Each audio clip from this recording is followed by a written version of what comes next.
उत्तर भारत में बीते कुछ दिनों से कड़ाके की ठंड पड़ रही है। दिल्ली एनसीआर में लोगों को ठंड से राहत मिलने के कोई आसार दिखाई नहीं दे रहे। वहीं हरियाणा के कई जिलों में तापमान में गिरावट दर्ज की गई है। तापमान में गिरावट आने से शीतलहर जैसे हालात बने हुए हैं। मौसम विभाग के मुताबिक पछुआ हवा का व्यापक प्रभाव दिखेगा। पश्चिमी विक्षोभ के सक्रिय होते ही ठंड में काफी वृद्धि के आसार हैं।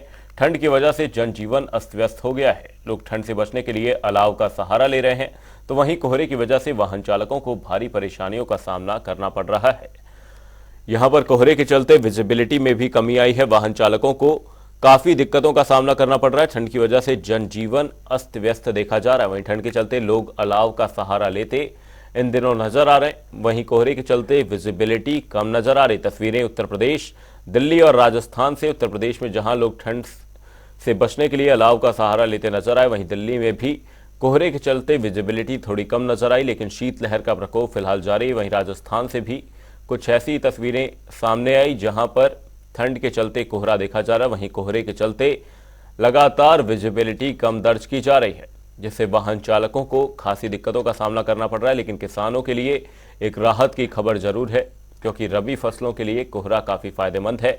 किसानों के चेहरे इस दौरान खिले हुए देखे जा रहे हैं। हरियाणा में कई जिलों में तापमान में गिरावट देखी जा रही है।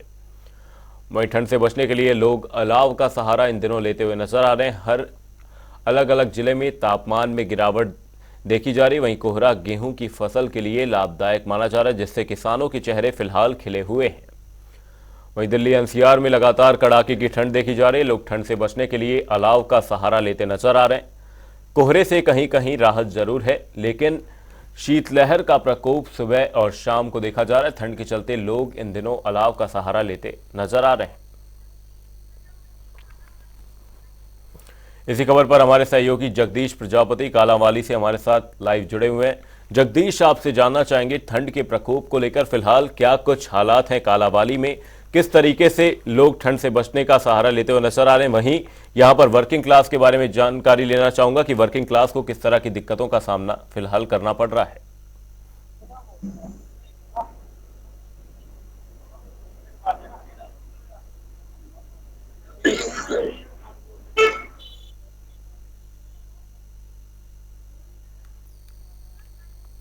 जी जगदीश, क्या आप मुझे सुन पा रहे हैं?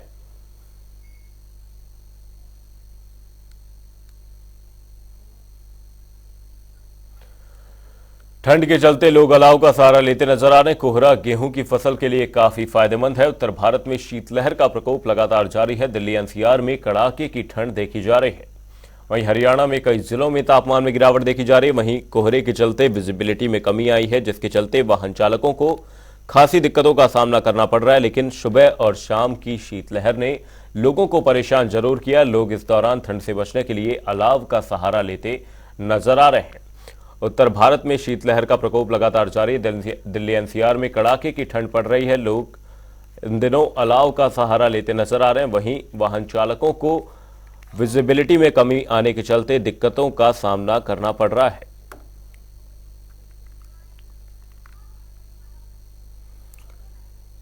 इसी खबर पर रेवाड़ी से हमारे संवाददाता सुरेंद्र गौड़ हमारे साथ जुड़े। वहीं कालांवाली से हमारे सहयोगी जगदीश प्रजापति हमारे साथ जुड़े हैं। जगदीश, आपसे जानना चाहेंगे फिलहाल कालांवाली में ठंड को लेकर क्या कुछ स्थिति है, लोग किस तरीके से अपना बचाव करते नजर आ रहे हैं, वहीं वर्किंग क्लास को किस तरह की दिक्कतों का सामना इन दिनों करना पड़ रहा है? बिल्कुल, मैं बता दूं कि कालांवाली का टेम्परेचर 5 से 6 डिग्री हो चुका है। लोग बढ़ते ठंड के प्रकोप के कारण अलाव का सहारा सुबह से ही लेते नजर आ रहे हैं। रोडों पर विजिबिलिटी इतनी कम हो चुकी है कि 5 मीटर की दूरी पर भी कुछ दिखाई नहीं दे रहा है। वहीं प्रशासन की बात की जाए तो ट्रैफिक पुलिस की बात की जाए तो उनकी ओर से खास कोई प्रबंध जो नहीं किए गए हैं। हालांकि लोगों की शुरू से डिमांड थी कि जो रोड सेफ्टी डिपार्टमेंट है और पीली पट्टी में सफेद पट्टियों का प्रयोग रोड पर करे, लेकिन इस तरह का कोई जो प्रशासन की ओर से अलर्टेशन नहीं किया गया है। हालांकि हर बार जो है देखा जाता है कि ट्रैफिक पुलिस की ओर से रिफ्लेक्टर बांटे जाते हैं, रिफ्लेक्टरों का प्रयोग करवाया जाता है, पीली लाइट का जो प्रयोग करवाया जाता है। लेकिन अब की बार पुलिस प्रशासन की ओर से ना तो किसी प्रकार के रिफ्लेक्टर बांटे गए हैं, ना ही कोई पीली जो लाइट है उनका प्रबंध करवाया गया है। कहीं ना कहीं बढ़ते कोहरा के कारण एक्सीडेंटों के केस जो बढ़ते नजर आ रहे हैं। आए दिन कोई ना कोई दुर्घटनाएं होती रहती है, उसको लेकर कहीं ना कहीं लोग जो है जरूर परेशान है। ठंड की बात करें तो ने अपना कहर इतना बरपा रखा है कि लोगों का जो जीवन है आज में हो चुका है। लोग सुबह से ही आराम का सहारा ले रहे हैं। भाई अगर जिला प्रशासन की बात करें तो जिला प्रशासन की ओर से एडवाइजरी जारी कर दी गई है कि छोटे जो नवजात शिशु है उनको घर से बाहर ना निकाले, जो दमा के मरीज बुजुर्ग है उनको घर से बाहर ना निकाले। कल उपायुक्त महोदय सिरसा की ओर से एक प्रेस के माध्यम से लोगों से अपील की गई है कि जो लोग घरों में रहे, गर्म वस्त्र का ज्यादा से ज्यादा प्रयोग करे, खान पान में गर्म वस्त्र का प्रयोग करे, गर्म पेयजल जो है पेयजलों का प्रयोग ज्यादा से ज्यादा करे, क्योंकि ठंड के कारण कोरोना के केसेस बढ़ रहे हैं। कोरोना के साथ साथ अगर सिरसा जिला की बात करें तो सिरसा में स्वाइन फ्लू के केसेस भी देखे गए। कल जो 3 केसेस स्वाइन फ्लू के नए आए उसको लेकर प्रशासन जरूर अलर्ट होता नजर आ रहा है। प्रशासन की ओर से 20 ऐसे लोगों के सैंपल लिए गए हैं जो स्वाइन फ्लू से प्रेरित होते नजर आ रहे थे, और एडवाइजरी भी है जो जिला प्रशासन की ओर से जारी कर दी गई है। अमन की जो भी लोग स्वाइन फ्लू से प्रेरित दिखाई दे रहे हैं, जो लक्षण दिखाई दे रहे हैं, उनके सैंपल लिए जाए और जिला प्रशासन को भेजा जाए ताकि जो है लोगों को टेस्टिंग करके लोगों को दवाई देने का काम किया जाए। कहीं ना कहीं बीमारी से जो लोगों को निजात दी जाए। अमन, मेरे साथ में कुछ लोग हैं, मैं बात करवाना चाहूंगा कि ठंड का जो प्रकोप है उससे किस तरह से बढ़ रहा है और उसको लेकर क्या क्या एहतियात वो बरत रहे हैं। आपका नाम दीजिए। आप ठंड का जो प्रकोप बढ़ रहा है उसको लेकर कैसा फील कर रहे हैं और ठंड से किस तरह से बचने का आप लोग प्रयास कर रहे हैं?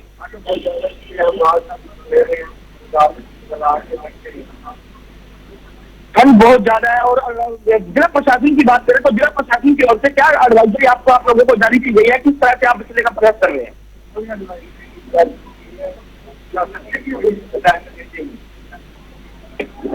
इनका कहना है कि जिला प्रशासन की ओर से किसी प्रकार की कोई एडवाइजरी हमें जारी नहीं की गई है, कोई एहतियात बचने के लिए उन्हें नहीं कहा गया है। कहीं ना कहीं लोग हैं जो ठंड से बचाव के लिए अपना खुद का प्रबंध करते नजर आ रहे हैं। आपका नाम जी? बढ़ रही है, क्या बचने का प्रयास कर?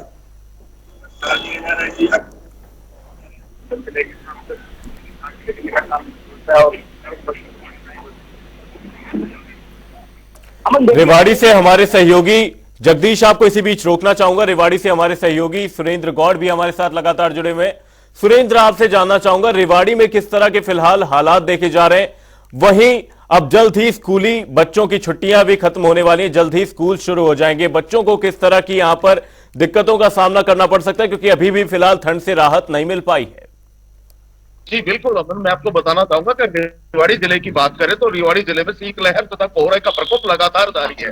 अगर बात करें तो नौकरी यहाँ औद्योगिक क्षेत्र है धारोड़ा और बावल, नौकरी पेशा लोगों को भी काफी दिक्कतों का सामना करना पड़ रहा है। ऐसे में अगर कोहरे की बात करें तो यहाँ 2 हाईवे यहाँ जिले से होकर गुजरते हैं, तो वहां भी वाहनों की जो रफ्तार है वो बिल्कुल उन वाहनों की गति पर ब्रेक लग चुके हैं। अगर ओपीडी की अस्पताल की बात करें तो लगातार ओपीडी बढ़ रही है। जो सर्दी से जो होने वाली जो बीमारियां हैं वो जोर पकड़ने लगी है। इस तरह ओपीडी भी लगातार बढ़ रही है। अगर प्रशासन की बात करें तो प्रशासन ने यहाँ रैन बसेरे की जरूर व्यवस्था की है। अगर बस अड्डा, रेलवे स्टेशन तथा रेड क्रॉस के अतिरिक्त पावल, कोसली तथा धारोड़ा में भी रैन बसेरे की व्यवस्था की है। प्रशासन ने एडवाइजरी भी जारी की है। एडवाइजरी में कहा गया है कि अपने जो एहतियात बरते इस मौसम में, अगर कहीं ना कहीं चेहरे खुले हुए हैं तो किसानों के खिले हुए हैं। कि रेवाड़ी की बात करें तो यहाँ सरसों और गेहूं अधिकांश बोई जाती है, तो ऐसे में किसानों के जरूर इसमें कहीं ना कहीं फायदा होता हुआ दिखाई दे रहा है। जी अभी हमारे साथ हमारे सहयोगी जगदीश भी लगातार जुड़े हुए हैं। जगदीश, आपसे जानना चाहेंगे, यहां पर किसानों के चेहरे जरूर खिले हुए हैं। किसानों के लिए एक राहत की खबर है, क्योंकि जो कोहरा है वो गेहूं और रबी फसलों के लिए काफी फायदेमंद है। किसानों के लिए किसान किस तरीके से देख रहे हैं इस ठंड को? किसानों के चेहरे जरूर आ रहे हैं, क्योंकि कोहरा है, कोहरे से आपने मिलती है और कई फसल को भी काफी फायदा होने वाला है। और किसानों से हमारी कल भी बात हुई तो किसानों का कहना है कि जैसे जैसे ठंड बढ़ेगी, जितनी ज्यादा ठंड पड़ेगी उनकी फसल अच्छी होगी। इसको लेकर किसान जरूर खुश नजर आ रहे हैं। और किसानों की बात की जाए तो किसानों की ओर से हरियाणा के मुख्यमंत्री की ओर से जो घोषणा की गई है कि किसानों को दिन में जो लाइट दी जाएगी पानी लगाने के लिए, उसके लिए भी किसान है जो हरियाणा के मुख्यमंत्री सरकार का धन्यवाद कर रहे हैं कि किसानों की जो समस्या है कि रात को पानी लगाने में दिक्कत होती थी, उसको लेकर कहीं ना कहीं जो बदलाव किया गया उसको लेकर भी कहीं ना कहीं किसान जरूर खुश दिखाई दे रहे हैं और सरकार का धन्यवाद करते नजर आ रहे हैं। जी अमन। सुरेंद्र, मैं आपसे जानना चाहूंगा, यहां पर कोहरा देखा जा रहा है लेकिन सूर्य भगवान के दर्शन नहीं हो पा रहे हैं, क्योंकि आपने यहां पर बताया कि कोहरा लगातार देखा जा रहा है। साथ ही शीतलहर के चलते किस तरह की दिक्कतों का सामना करना पड़ रहा है, क्योंकि ठंड के चलते अस्पतालों में ओपीडी में मरीजों की संख्या भी एक तरह से काफी बढ़ जाती है। जी अमन, मैं आपको बताना चाहूंगा, लगातार कोहरा और शीतलहर का प्रकोप यहाँ जारी है और एक सप्ताह से अगर बीते दिन की अगर 2-3 बजे के बाद में जरूर सूर्य दर्शन हुए थे, उसके बाद लगातार यहाँ सूर्य दर्शन भी नहीं हो पा रहे थे। तो लगातार कड़ाके की ठंड और शीतलहर से लोगों को दो चार होना पड़ रहा था। अगर लोगों को सिर्फ बचाव कहाँ लग रहा था कि वो अलाव पर बैठे हुए तो चाय की लगातार चुस्कियां ले रहे थे। ऐसे में कहीं ना कहीं जनजीवन जो भी वो पूरी तरह से ठहरता हुआ नजर आया। अगर अब की बात करूं तो हफ्ते पहले आज घना कोहरा था, लेकिन अब 10 साढ़े 10 बजने को टाइम हो रहा है, तो ऐसे में कहीं ना कहीं कोहरा थोड़ा थोड़ा छटा हुआ जरूर दिखाई दे रहा है। लेकिन सुबह अगर की बात करें, जब स्कूली बच्चों को अधिकांश अगर बात भी करें तो अवकाश जरूर घोषित है, लेकिन जिले में अधिकांश निजी स्कूलों ने अवकाश भी घोषित नहीं कर रखा। अधिकारी लगातार आदेश दे रहे हैं, उसके बावजूद स्कूलों में अवकाश नहीं हो पा रहा। तो ऐसे में कहीं ना कहीं बच्चों के साथ साथ नौकरी पेशा लोगों को भी भारी तकलीफों का सामना करना पड़ रहा है। जी अमन। जगदीश, मैं आपसे जानना चाहूंगा, यहां पर जो स्कूल प्रशासन सरकार के नियमों की जो धज्जियां उड़ाते हुए नजर आ रहे हैं, यहां पर जैसा कि अभी हमारे सहयोगी सुरेंद्र गौड़ ने बताया कि यहां पर स्कूल आदेशों के बावजूद भी जो निजी स्कूल हैं वो खुले हुए हैं, वही कोचिंग के नाम पर बच्चों को स्कूल में बुलाया जा रहा है। बच्चों के लिए यहां पर किस तरीके से ठंड नुकसानदायक है, क्योंकि लगातार यहां पर प्रशासन के नियमों की अवहेलना करना, वही बच्चों को स्कूल में बुलाना किस तरीके से गलत है? बिल्कुल अमन, बात करिए प्राइवेट स्कूलों की, तो ट्यूशन के नाम पर बच्चों को बनाया जा रहा है। अगर कालाबानी की बात करें तो कालाबानी में जो प्ले स्कूल है वो आज भी खुले हुए हैं, क्योंकि प्ले स्कूल जो 5 साल से छोटे बच्चे हैं उनको बुलाया जा रहा है। कहीं ना कहीं सरकार के नियमों की अवहेलना प्राइवेट स्कूल जो करते नजर आए हैं, कहीं ट्यूशन के नाम पर तो कहीं गेम के नाम पर तो कहीं जो गणतंत्र दिवस तैयारी को लेकर जो बच्चों को कार्यक्रम की तैयारियों को लेकर बुलाया जा रहा है, बच्चों को काफी परेशानी हो रही है। अभिभावक बार बार मांग भी कर रहे हैं कि इस तरह के जो स्कूल खुल रहे हैं जब ट्यूशन के नाम पर बच्चों को बुलाया जा रहा है, कहीं ना कहीं इन पर कार्रवाई करनी चाहिए। लेकिन अगर प्रशासन की बात करें तो प्रशासन बिल्कुल कुंभकर्णी नींद सोया हुआ है। स्कूली बच्चे हैं जो उनको अभी भी बुलाकर जो परेशान करने का काम है प्रशासन की ओर से किया जा रहा है। जी अमन। सुरेंद्र, मैं आपसे जानना चाहूंगा, यहां पर आपने बात की किसानों की, यहां पर किसानों के लिए किस तरीके से एक फायदा है, एक बोनस के तौर पर ये कोहरा और ठंड आई है किसानों के लिए कि उनकी जो फसलें हैं वो बहुत अच्छे तरीके से यहां पर तैयार होंगी इस ठंड के चलते। किसान किस तरीके से देख रहे हैं इस ठंड और शीतलहर को? बिल्कुल अमन, अगर कहीं लोगों को जनजीवन अस्त व्यस्त हो, लोगों को दिक्कत हो, लेकिन कहीं ना कहीं किसानों के चेहरे जरूर खिले हुए हैं। क्योंकि अगर रबी की फसल में देखें तो गेहूं की और सरसों की फसल को देखें तो इसके लिए कोहरा तथा सर्दी दोनों आवश्यक बताई गई है। ऐसे में कहीं ना कहीं जो है किसानों के चेहरे जरूर खिले हुए हैं। उनको लगता है कि आगे जो इस कोहरे और सर्दी से उनके यहाँ एक बम्पर फसल होने वाली है। तो ऐसे में कहीं ना कहीं किसान जरूर खुश है, लेकिन उसके बावजूद भी लोगों को जरूर दिक्कतें हो रही है, लेकिन किसान कहीं ना कहीं खुश नजर आ रहा है। जी जगदीश, मैं आपसे जानना चाहूंगा, यहां पर प्रशासन ने किस तरह का संज्ञान लिया है कोहरे को लेकर, क्योंकि कोहरे के चलते विजिबिलिटी कम नजर आ रही है और उसके चलते सड़कों पर एक्सीडेंट्स की संख्या बढ़ जाती है, क्योंकि कहीं कहीं सड़कें भी खराब होती हैं जिसके चलते यहां पर एक्सीडेंट्स देखे जाते हैं। वही लोगों को वाहन चलाने में काफी दिक्कतों का सामना करना पड़ता है।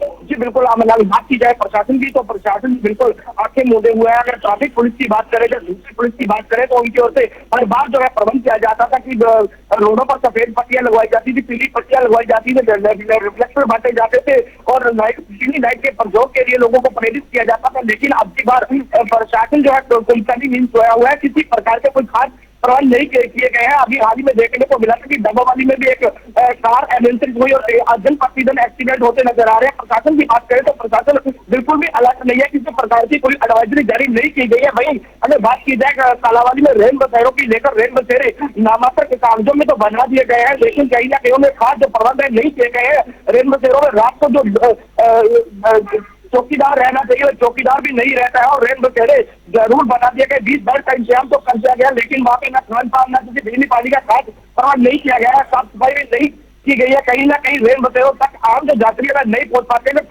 प्रवासी मजदूरों की बात करें तो उन्हें भी झुग्गी झोपड़ियों में अभी भी जो ठंड के जो प्रकोप है उसमें रातें काटनी पड़ रही है। कहीं ना कहीं प्रवासी मजदूरों तक रेन बसेरे की जो सुविधाएं प्रशासन को पहुंचानी चाहिए थी, लेकिन अभी तक नहीं पहुंच पाई है। कहीं ना कहीं प्रशासन के जो अधिकारी हैं वह बिल्कुल लापरवाह नजर आ रहे हैं और जो रेन बसेरे बने हुए हैं उनके होल्डिंग बोर्डर लगने चाहिए, ताकि रेलवे स्टेशन और अगर बात करें बस स्टैंड की तो वहां पर इस तरह के दिशा निर्देश होने चाहिए, जहाँ बस वगैरह नंबर लगाने चाहिए कि रेन बसेरे जहाँ पर बने हुए हैं। लेकिन शहर के लोगों को ये नहीं पता है कि रेन बसेरा कहाँ बना हुआ है, तो बाहर से आए यात्री जब प्रवासी मजदूरों को कैसे पता लग पाएगा कि रेन बसेरा बना हुआ है? क्या सिर्फ कागजों में ही रेन बसेरे जरूर बना दिए गए हैं? प्रशासन की ओर से रेन बसेरों के नाम पर जो लूट का काम है वो किया जा रहा है। कालावली में अक्सर देखा जाए तो इस तरह के कोई खास प्रबंध है प्रशासन की ओर से नहीं किए गए हैं। जी कमल।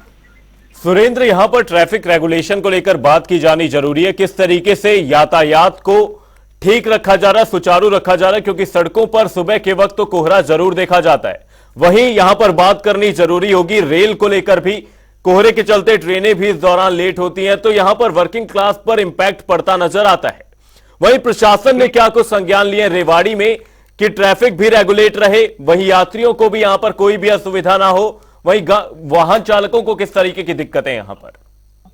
सबसे पहले अगर यातायात की बात कर ले तो रेल और जो बसें हैं वो आधा घंटे से लेकर 2 घंटे तक की देरी से यहाँ पहुंच रही है। अगर रेवाड़ी जंक्शन के सूत्रों से जो इस तरीके से जानकारी मिली है तो वहां 1 दर्जन से अधिक गाड़ियां आधे घंटे से 2 घंटे के बीच में प्रभावित होती नजर आ रही है। यही हाल हरियाणा रोडवेज का भी है। हरियाणा रोडवेज की बसें भी धीमी गति से चल रही है, तो कहीं ना कहीं वो भी देर से यहाँ उनके आवागमन में देरी हो रही है। अगर बात करें प्रशासन की तो प्रशासन लगातार दावे जरूर कर रहा है, लेकिन धरातल पर कहीं उनकी ये होते हुई दिखाई नहीं दे रही। अगर रिफ्लेक्टर की बात करें तो इतना घना हो रहा है, लेकिन रिफ्लेक्टर के नाम पर यहाँ कुछ भी नहीं हुआ। अगर बात करें तो दूसरी कोई 2 और सुविधाएं जो जागरूक कार्यक्रम है वो भी इस तरीके से देखने को नहीं मिला।